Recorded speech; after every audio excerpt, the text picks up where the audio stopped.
fourth agenda. Could you just give our viewers a snapshot as to what are the three agendas and what is the importance of this fourth agenda which you have announced today? We have announced our fourth point today. We are giving the public the ideas and the vision of Congress party. If we come in power in 2012 elections, then what we will provide to the state, what is our agenda, and for that point wise we are going ahead. Today, VAT on petroleum products is highest in Gujarat, and that is why costliest petrol and diesel is there in Gujarat. We have committed that tomorrow Congress will come in power, will make sure, will reduce the VAT, and petrol and diesel will be cheaper compared to all other neighboring states. In the entire country, there is no VAT on fertilizer everywhere in the country. But here, only in Gujarat state, there is the highest VAT on fertilizer. We have committed that it will come in power. We will abolish VAT on fertilizer. That was our first point. The second was that if you look at the socio-economic survey of Gujarat state, which was tendered on the floor of the House, wherein on a page 71 it is clearly mentioned that SCs, STs, OBCs, small artisans, they do not have any accommodation to stay in villages. Women in the municipalities and municipal corporation cannot even dream for the house because the price has gone so high, and government didn't bother for them. Housing was and other schemes which were earlier available in the Gujarat, that was totally abolished by Mr. Modi. So we have committed that each and every woman who do not have a house, they can come to us. We are doing our homework. It's not a political gimmick or something. We work very hard. We ask the experts. We formed a committee of ex-finance ministers. They have taken opinions from the financial experts, and we carved out one scheme that for cities we will provide free land for houses, and particular amount only the women will have to pay, and then other cost we will arrange we will talk to financial institutes, will be guaranteed, and the money will be given, and women can have a house in the cities, and especially urban areas. That was our second point. Mr. Modi has announced that this is a cheating scheme, has appealed the women not to fill up the form which was published by the Congress party. BJP distributed pamphlets, but I am thankful that the women of Gujarat shown their faith on Congress party.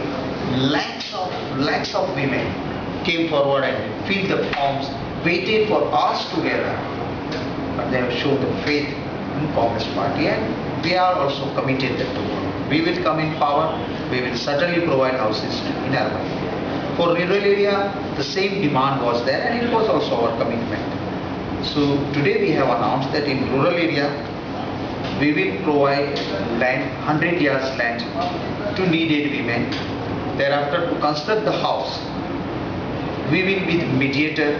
We will make sure that banks and other institutes give the finance to those women, and whatever the interest, 50% will be paid by the state treasury, and 50% interest only the women will have to pay, and other the relevant things also we have announced today. So this is also a very special scheme for the rural area, for the welfare of the government employees. That was our third point. That also we have announced. It's a vision 2012 of Congress party, and before election is announced, we will announce all our 12 points, and thereafter we will have our election manifesto where there will be a detail. So there has been a big debate between the center and the state as far as the gas allocation goes by the ATM gas. Recently, the Minister of BJP, Mr. Arun Jaitley, was alleged that the data given by the Minister of State for Petroleum said that the gas has been allocated to the industrial houses and not for the domestic distribution purpose.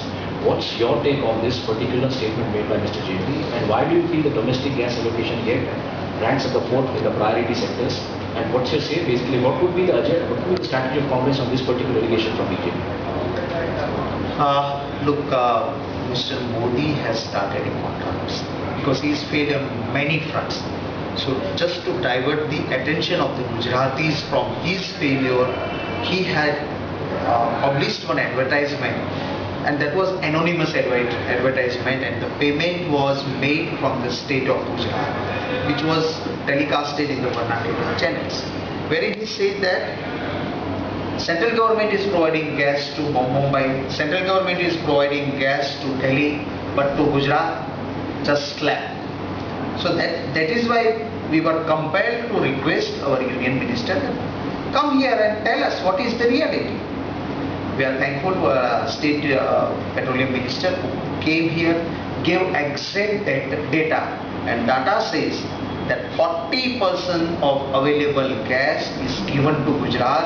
Highest allocation of gas is in Gujarat. There are 4 categories of gas. One is APM gas, then market determined gas, then RNLG gas, and 4th is from the open market. In all sectors, Gujarat is getting more gas. Mr. Jaitley came here because Modi has called, knowing very well there is no material available regarding gas, and when there is no material or there is no merits in the matter, one need a big counsel, a senior advocate to argue the matter, because you don't have merits in your matter, and that is why Jaitley came here. But Mr. Jaitley was also failed, because when you don't have merits, you cannot argue matter or you cannot get the result. He didn't give any data. Today also I am asking, I am posing a question and I am challenging Mr. Modi. If he is right, he may invite me on any platform. I am ready to discuss with him. He may give his data, I will give the official data. Whatever the gas was available,